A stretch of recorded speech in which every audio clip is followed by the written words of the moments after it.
दोस्तों, आपने प्यार की कहानियाँ तो बहुत सुनी होंगी। आज मैं कहानी सुनाता हूँ एक ब्रेकअप जो बहुत रिसेंटली हुआ। दो तरीके के प्रेमी होते हैं ब्रेकअप के बाद दिखते हैं। पहला ब्रेकअप हुआ, चुपचाप शांति से बैठ गए, वो तुम अपने रास्ते मैं अपने रास्ते, जैसा कि मैं।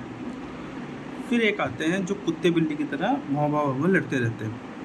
अभी ऐसा ही ब्रेकअप हुआ है दुनिया के one of the most powerful leader Donald Trump और दुनिया के सबसे अमीर आदमी इलन मस्क के बीच।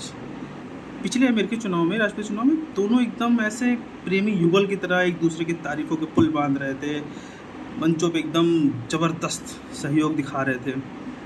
फिर डॉज आता है, उसको इलन मस्क लीड करते हैं, उसमें बताया जाता है कि बहुत सारा फंड उन्होंने सेव कर लिया, ये कर लिया।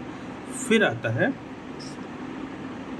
डोनाल्ड ट्रंप का सबसे famous project one big beautiful bill, जिसमें उनका कहना है कि हम लोग टैक्स कट करेंगे, सोशल सिक्योरिटी बढ़ाएंगे, बहुत सारी चीज़ें उन्होंने मतलब एकदम मिडिल क्लास, अमेरिका के मिडिल क्लास लोगों के लिए बहुत सारी बातें उन्होंने बोल दी।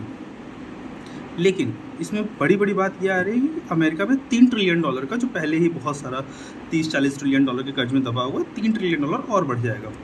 लेकिन राष्ट्रपति साहब बोल रहे हैं कि भाई साहब बहुत बढ़िया बिल है, इससे अमेरिका के लोगों को एकदम ज़बरदस्त फ़ायदा होने वाला है, टैक्स बेनिफिट्स बहुत सारे मिलेंगे। उसके पीछे का जो एक है कि मेडिकल बिल भी कटेगा, और इसका विरोध मस्क साहब इतना ज़बरदस्त तरीके से कर रहे हैं। उनका कहना है कि भाई साहब अमेरिका चला जाएगा बहुत पीछे, और उस पीछे से बचाने के लिए उन्होंने अपनी एक पार्टी बना दी, जिसका नाम है अमेरिकन पार्टी। उसका नारा उन्होंने दिया है to give you back your freedom.